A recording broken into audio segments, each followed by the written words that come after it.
Hello, and thank you for watching another episode of The Fat Vegan Chef. Thanksgiving in the United States is coming soon, and I thought I would make a couple of recipes that reminds me of Thanksgiving.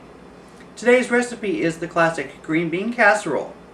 If you enjoy these recipes, please share them with your Facebook and Twitter friends, and don't forget to tip us $1 or $2 so we continue to make more of these yummy recipes. And I would like to thank the anonymous person that tipped $5. That will go directly towards the ingredients for next week's recipe. Details can be found at thefatveganchef.com. Please click on the donate link. Thank you.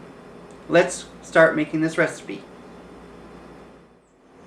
The tools that you will need to make the green bean casserole are a cutting board with a damp towel underneath, a knife, measuring cups and measuring spoons, a mixing spoon, a rubber spatula, and a pot, and a 8x8 cooking dish.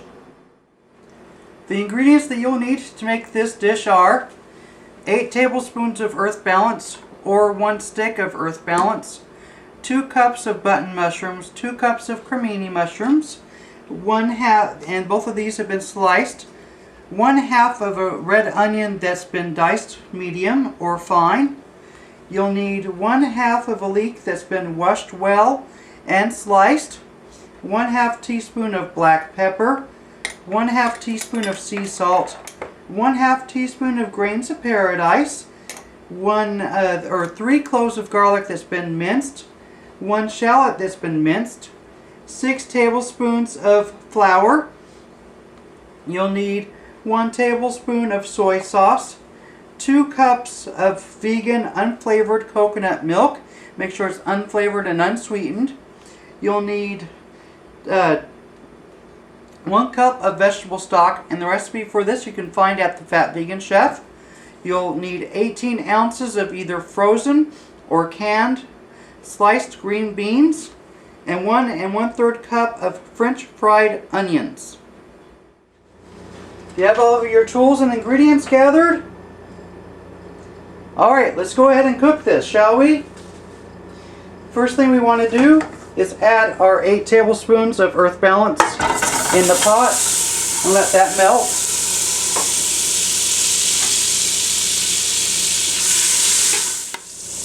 And once we have our earth balance melted, go ahead and add our 2 cups of mushrooms, both cremini and button.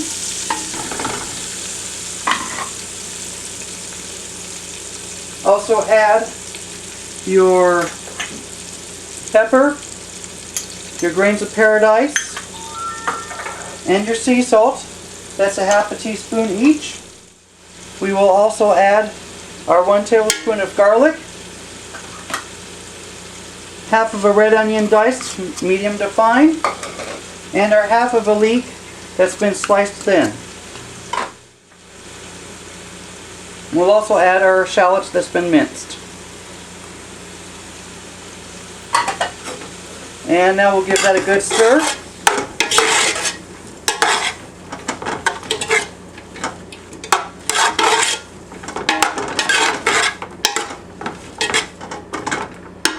And we'll let this cook down until the mushrooms are cooked and our onions have become translucent.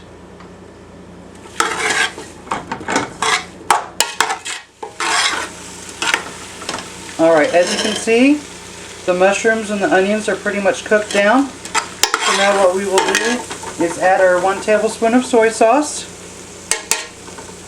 And we will let this reduce down just a little bit to get all the soy sauce absorbed.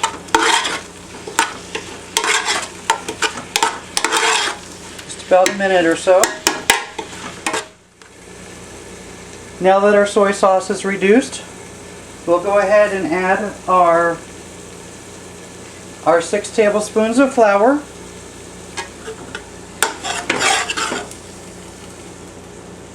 You want to add this in and stir it up really good so there's no lumps. Okay, now we'll go ahead and let this cook for about 10 minutes, and we'll cook it on a low to medium low heat. And we'll stir it occasionally during this 10 minutes. And what this will do is go ahead and get all the starchiness flavor out of the flour. And so I'll see you back in 10 minutes.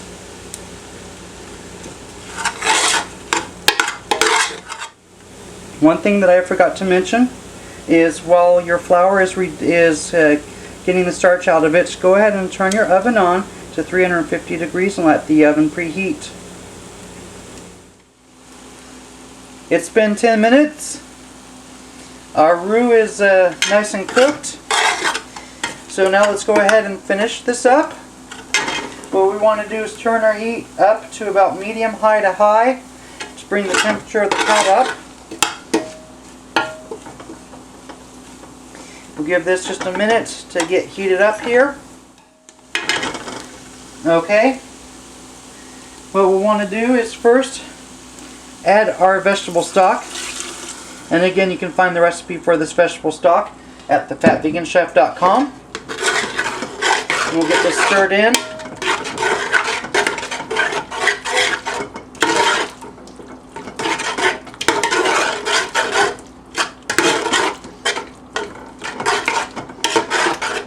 And now we'll add our vegan milk. And again, this is unsweetened and unflavored. And this is 2 cups of vegan milk. And depending upon how thick your soup gets, you may have to add more to it to get it from being too thick. We'll get this a nice stir.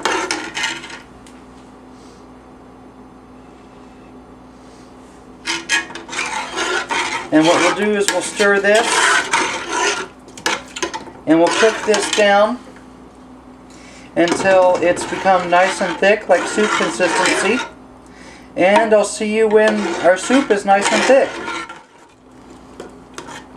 It looks like the soup has thickened up. So I'm going to go ahead and taste it, see if it needs anything.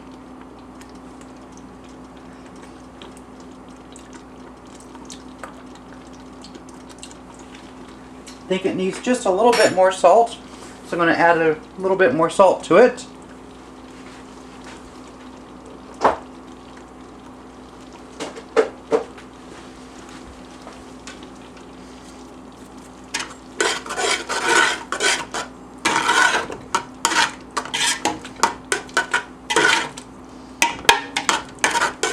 Alright, I'm going to taste it again, see how it is.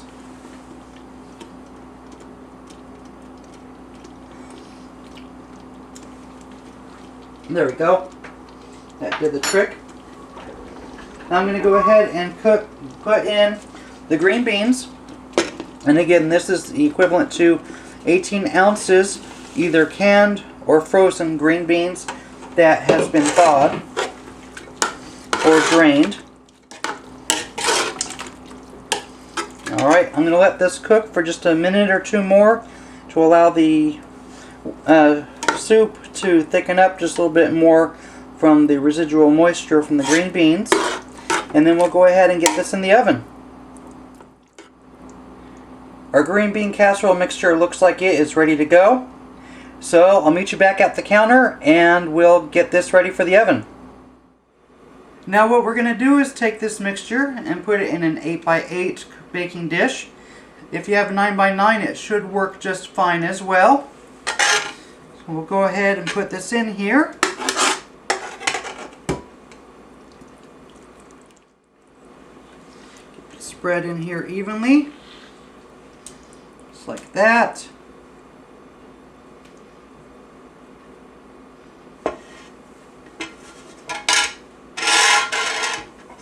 Okay, now we'll sprinkle the top with the fried onion rings. This is about 1 1/3 cup. Try to get it all evenly distributed.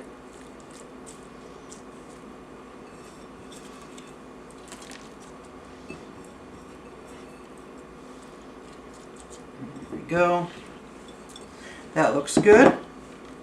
So now we'll go ahead and cover this with aluminum foil. And I always like to put shiny side down. And we're going to bake this in the oven for 350 degrees Fahrenheit for 30 minutes. After the 30 minutes, then we'll take off the foil and we'll bake it for another 10 minutes. So when I see you last, or see you next, is when I'll be pulling this out of the oven and we'll see how it turned out.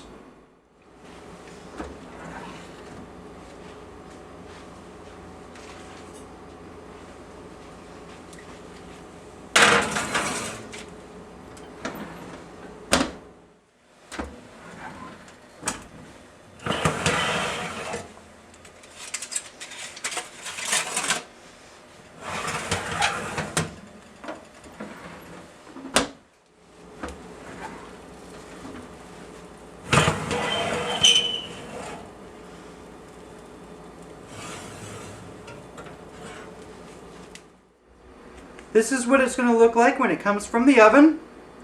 You want to let it cool for at least 10 minutes before serving. More than likely you're probably going to bring this dish with you to your Thanksgiving meal. If you bake it on site, again, let it wait at least 10 minutes. This will usually serve 9, but more than likely people are going to be dishing it out as they go, so you may get more than 9 servings depending upon how much people get. This dish looks really good and it tastes just like the original dish. I really do hope that you enjoyed this recipe. Hopefully you will make it on your Thanksgiving table. If so, please let me know how it turned out. Please like and share this recipe with your friends and family. If you like this recipe, please consider donating to help keep me going. Thank you for watching and enjoy your vegan green bean casserole this holiday season.